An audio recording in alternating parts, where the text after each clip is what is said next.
La ville de Bunia et plusieurs agglomérations en territoire de Djougou et d'Irumu étant pacifiées et sécurisées de mai des mètres par les forces de défense et de sécurité, place à présent au développement des principales artères de la capitale de l'Ituri, désormais éclairées grâce à l'installation de plus de 200 lampadaires, un projet de la MONUSCO dans le cadre de la réduction de la violence à hauteur de $300,000 américains. Jean-Tobi Okala, porte-parole de la MONUSCO en Ituri, estime que ce projet vient résoudre les problèmes d'insécurité et créer l'emploi pour la jeunesse. Le coût de ces trois projets, c'est pratiquement dans les $300,000 américains. Il y a environ 200 poteaux et il y a des centaines, presque un bon millier de jeunes et de femmes qui ont été employés comme main-d'œuvre pour ce projet. On a créé du travail, comme dirait quelqu'un, on a joint l'utile à l'agréable. Apporter la lumière, lutter contre l'insécurité, donner du travail en l'espace de quelques mois à des jeunes à risque, à des jeunes femmes. Le tronçon compris entre Rond-Point Kappa et l'aéroport de Bunia, jadis source de plusieurs cas d'accidents mortels et de banditisme, retrouve à ce jour sa quiétude. Témoin des habitants. On est tellement contents parce qu'ici c'était tellement sombre. Ici on passait la nuit, on avait peur des choses pareilles, mais maintenant on est en sécurité. On se sent tellement libre, on peut marcher, même en vétérinaire avec des ailes. On est bien en sécurité, voilà. Avant, on vendait avec des lampes torches suite à l'obscurité. Mais actuellement, nous sommes bien éclairés et nous vendons en toute sécurité. Ça fait du bien. Avant, il n'y avait pas de lumière. C'était difficile de quitter les Rond-Point Kappa pour l'aéroport. On avait peur de marcher, mais depuis qu'on a installé l'éclairage, tout le monde marche librement et dans la sécurité. Occasion pour les porte-paroles de FARDC à Ituri, le lieutenant Jules Ngongo d'appeler la population de Bunia à continuer de faire confiance aux forces loyalistes. Le gouverneur militaire, le lieutenant général Luboya Kashamadjoni, parle de l'éducation à la paix.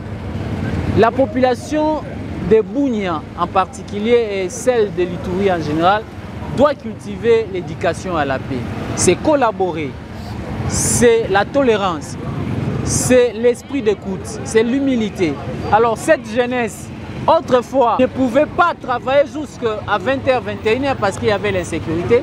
Alors cette jeunesse doit maintenant contribuer à cette sécurisation.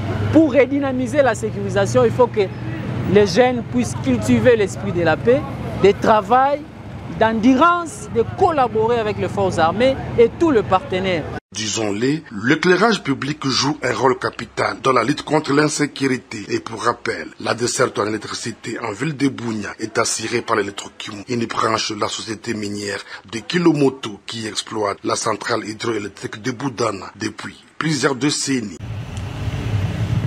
Aujourd'hui, c'est la journée de nos jeunes qui viennent de s'engager. Et donc, je ne serai pas trop long. Je disais que la même cérémonie s'est tenue hier. Et c'était la communauté Bira avec ses enfants constitué en groupe armé, le FPIC.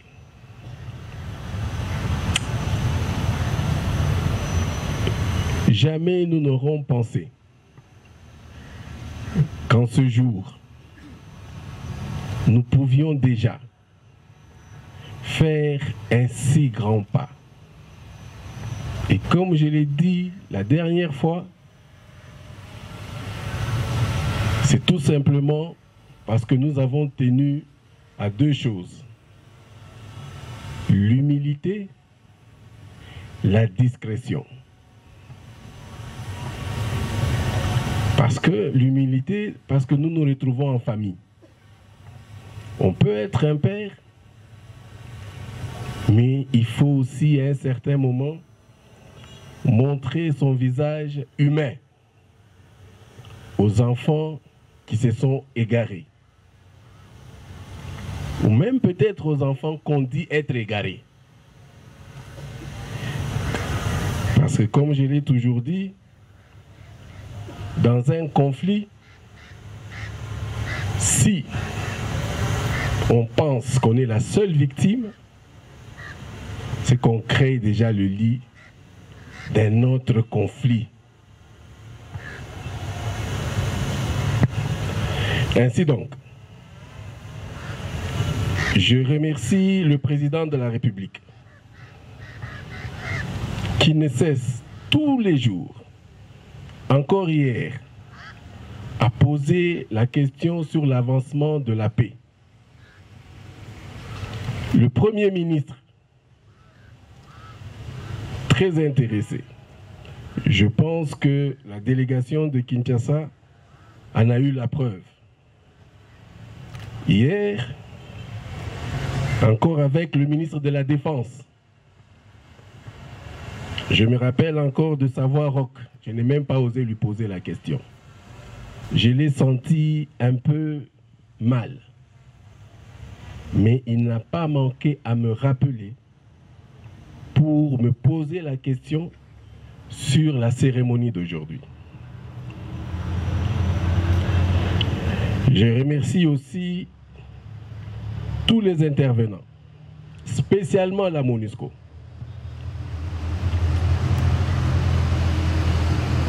Nous disons toujours que dans la vie, il faut savoir être correct. Avec nos partenaires, la MONUSCO, nous avons pris, je peux dire, un peu de recul. Et là,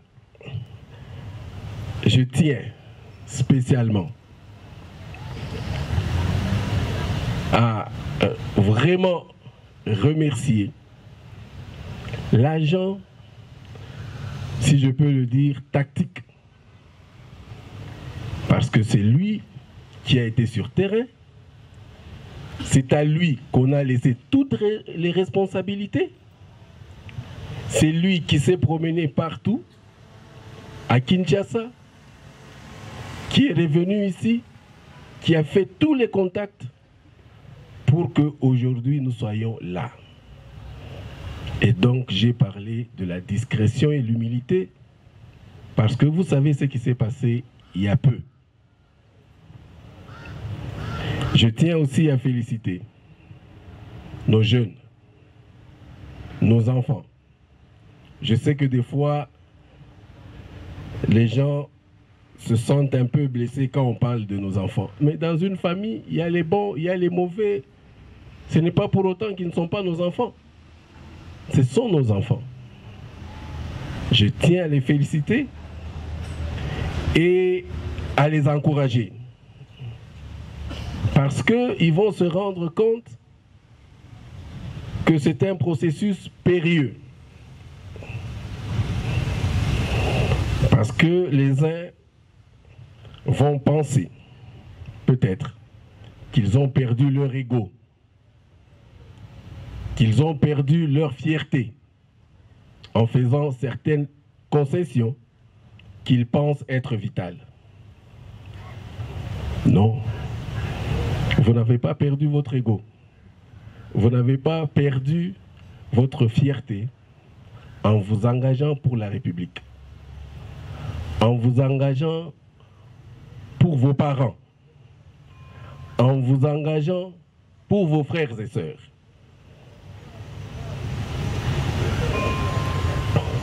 C'est un grand sacrifice.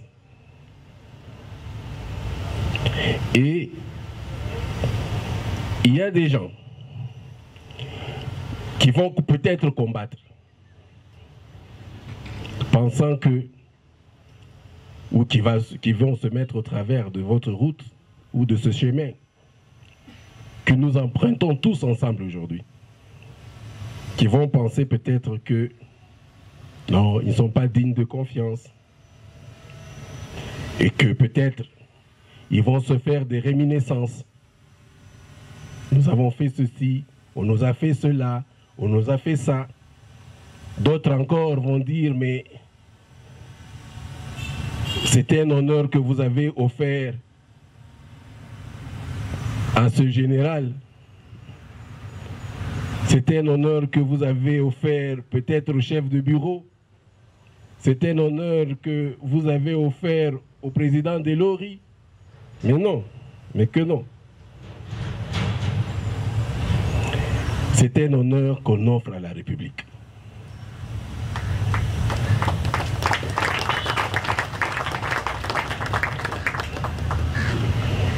Et donc, arrêtons de nous juger. Arrêtons de nous juger. Pour qu'on avance, il faut qu'on arrête de se juger. Arrêtons les provocations. Le moment est à l'union. Je ne voudrais pas évoquer certaines choses, mais je crois que tous les Congolais aujourd'hui ont remarqué qu'ils ne peuvent compter que sur eux-mêmes.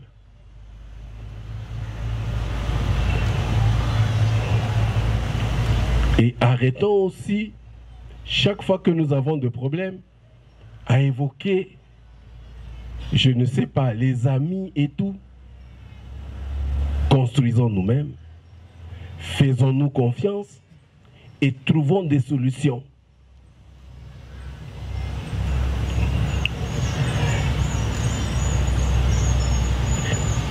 Il y a certaines personnes aussi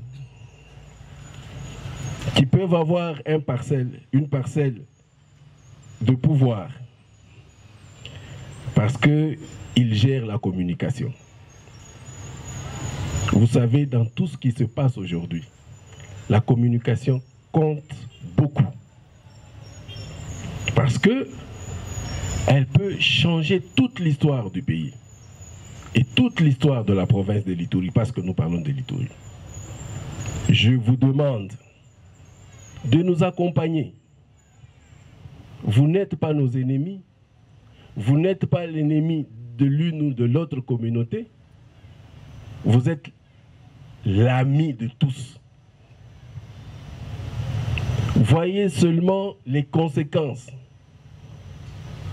J'ai toujours dit, parce que des fois quand certaines personnes, ou je parle ici des Ituriens, ne se trouvent pas en face de la réalité et de leur vraie perception, des fois, ils peuvent aller au-delà. L'Ituri, c'est une province respectée. L'Ituri, c'est une province riche. L'Ituri, c'est une fierté pour la République. De grâce, maintenez cette perception. Nous savons qu'à un certain moment, on a eu des petits problèmes. Mais nous pouvons changer. Nous pouvons changer. Je donne toujours aussi l'exemple de l'université quand nous étions à l'université. Nous étions avec les Ituriens. On les connaissait pour leur bonne viande. On les connaissait pour les haricots. Nous, du Katanga, quand on les voyait venir, on se précipitait dans leur chambre. Eh oui, on se précipitait dans leur chambre pour goûter à ce dont nous n'avons pas la chance de goûter. Et donc, pour revenir à notre sujet, c'est un long processus. Évitons la vengeance. Évitons la vengeance. On ne peut pas vouloir aller de l'avant et en même temps vouloir se venger. Il n'est pas bon de regarder derrière. Souvent, il n'est pas bon. Je sais qu'il y a beaucoup de blessures. Il y a peut-être même des drames. Mais devrons-nous toujours continuer à nous remémorer le passé ou devons-nous avancer, sachant que le temps, et c'est là où j'insiste, sachant que le temps pourra réparer nos blessures? À vous de répondre. Une fois encore, je vous félicite et je vous remercie et vous encourage de continuer sur cette voie. Et, de grâce, ceux qui ne se sont pas encore engagés, je les invite aussi à suivre cette voie. Et surtout, ne l'oubliez pas, ça sera le plus beau cadeau que nous pourrons offrir à notre progéniture, à la jeunesse et au pays. Je vous remercie et je pense que très prochainement, nous serons ici encore pour continuer avec d'autres communautés. Merci beaucoup.